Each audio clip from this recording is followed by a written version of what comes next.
So today I'm just going to very quickly review some of the challenges with our food system because they're creating huge environmental, social, and health costs and are not making food available and affordable and nutritious food universally, and how we might be able to look at this challenge from the perspective of an amalgamation of indigenous and traditional knowledge, validated by science, augmented by science, and the investment case for it, and its scaling, helped by social science. So I'm going to go through this quickly. The market value of our global food system is around $9 trillion. However, it creates a further 18 trillion, $19 trillion worth of health costs, environmental costs, and social costs. So in a way, it's a value-destroying sector. And another way to think about it is there's an opportunity then for us to add value by looking at these costs and trying to shape the food system. I'm not going to go into too much detail here because many of you are greater experts than me in indigenous knowledge around food systems. But the way that I've categorized them here is there are certain attributes of indigenous food systems. They have environmental attributes where it's low input. It looks at rotational mechanisms in concert with agroforestry, seed saving, and others. And it generally promotes ecosystem resilience. It has certain social, cultural attributes that impinge on the cultural identity of the indigenous peoples. It has spiritual dimensions to it, and it has evolved, but it has been passed down from generation to generation.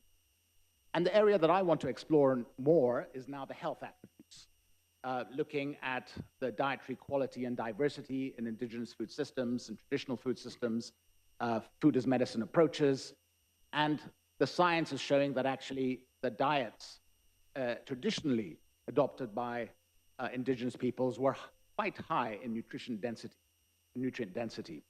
And specifically, I'm going to hone in on the consumption of whole foods and the contribution that that can make to planet and people positive outcomes. So when we talk about whole foods, I'm going to narrow in on grains because grains predate agriculture. They account for over 50% of calories in low and middle income countries, over 40% of proteins. So they are a significant portion of our dietary pattern. And initially, these were eaten as whole grains. It is through the Industrial Revolution, the introduction of the roller mill in Britain, that reduced the cost of milling, that promoted better shelf life in those times where logistics were not as developed. And so it started to promote the consumption of refined grains. It was also perceived to be cleaner, so it became to be perceived as something of a higher quality product. And the Green Revolution and other approaches of laser focus on calories promoted unintentionally these few crops, the big three, rice, wheat, and maize, that now dominate our grains.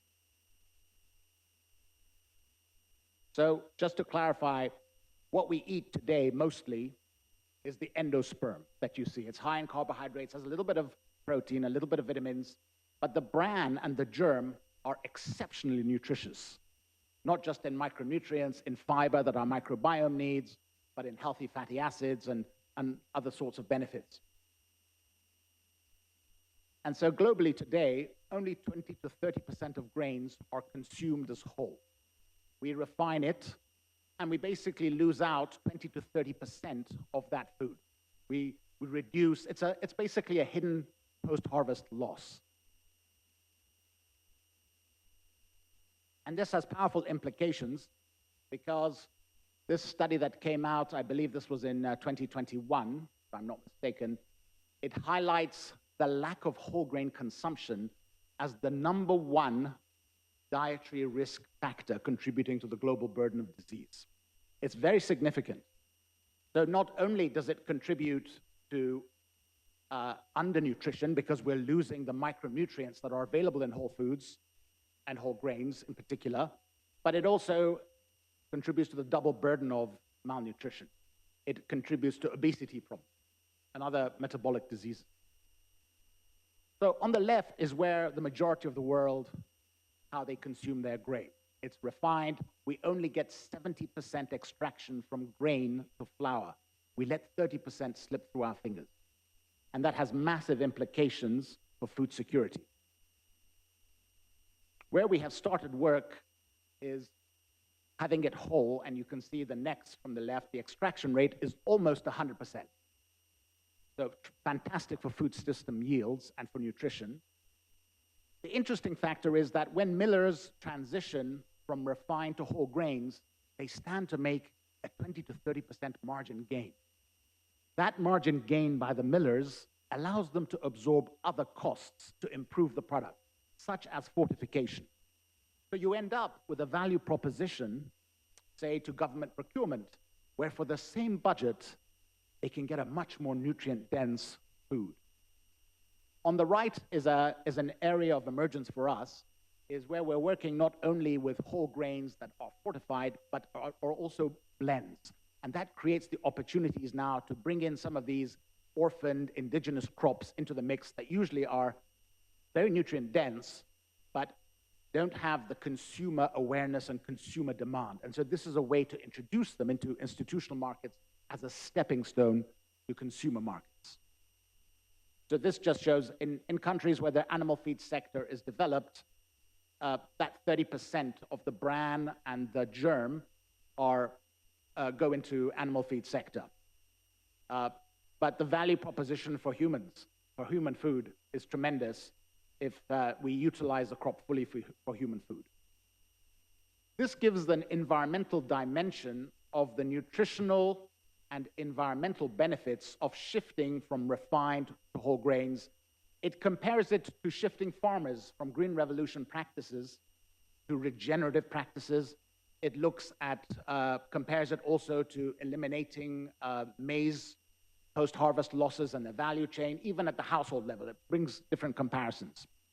When you look at nutritional outcomes, you can see that moving to whole grains beats everything else here. When you look at planetary outcomes, it's highly comparable to the shift to regenerative agriculture. Not so much on greenhouse gas reductions, but when you look at land, water, fertilizer, pesticides, it's very significant. This is a study that has not come out yet, and BCG have given me permission to share this emerging study, but it's quite exciting as far as the planetary outcomes that we can expect from a simple shift in consumption patterns. This is a study by McKinsey, and they looked at the true value of foods. They did a true value of food analysis on what it would mean for countries, 3 countries in Africa, if they shifted to fortified whole grains instead of eating these grains in a refined way. It looked at human health impact, land use, environmental impact, economic impact. The picture is clear: more than $250 million a year in societal benefits, in true value, if we were to make these sorts of shifts. As part of this journey, we have started with the big 3, maize, rice, and wheat. We have also started now porridges that include millet and sorghum as a blend. We're very interested in legumes because what works on the plate as far as nutritional content works very well on the land as well, as far as the sustainable rotation. And we're on our way. You may have heard about the VAX program, which the US government is leading. It's going to create opportunities for these wonder crops and these indigenous crops to come into the mix as well. And we see that blending going further out. In fact, we've started work on fish, small pelagic fish, that primarily go to animal feed in Africa, but there's an opportunity. They're highly nutritious. These are basically vitamin bombs that could be included as part of blends. So that's some of the science validating the consumption of whole foods and the case, the commercial case, that the margin gains then pay for the fortification and other improvements, a good value proposition. Now I'm going to step into social science. Most people told us, that if you want to shape consumption patterns toward whole grains, this is going to be very difficult. The consumer markets don't want it. This is not something that they're used to. And that is true. We were approached by multinationals last year who couldn't offload millets and other sorts of indigenous crops, and the consumer market was not responding. However, we have found that in institutional channels, such as school meals, children are more amenable to menu shifts. So as Tanya said, we have to be cognizant of their cultural preferences.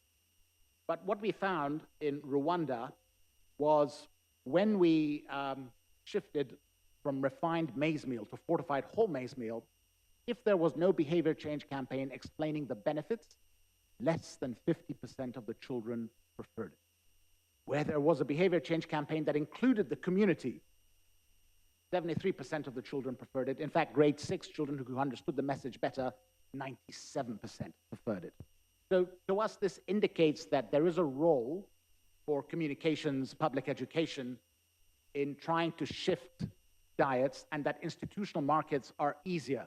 We cannot compete with ultra-processed foods. They have hundreds of millions, if not billions of dollars in advertising.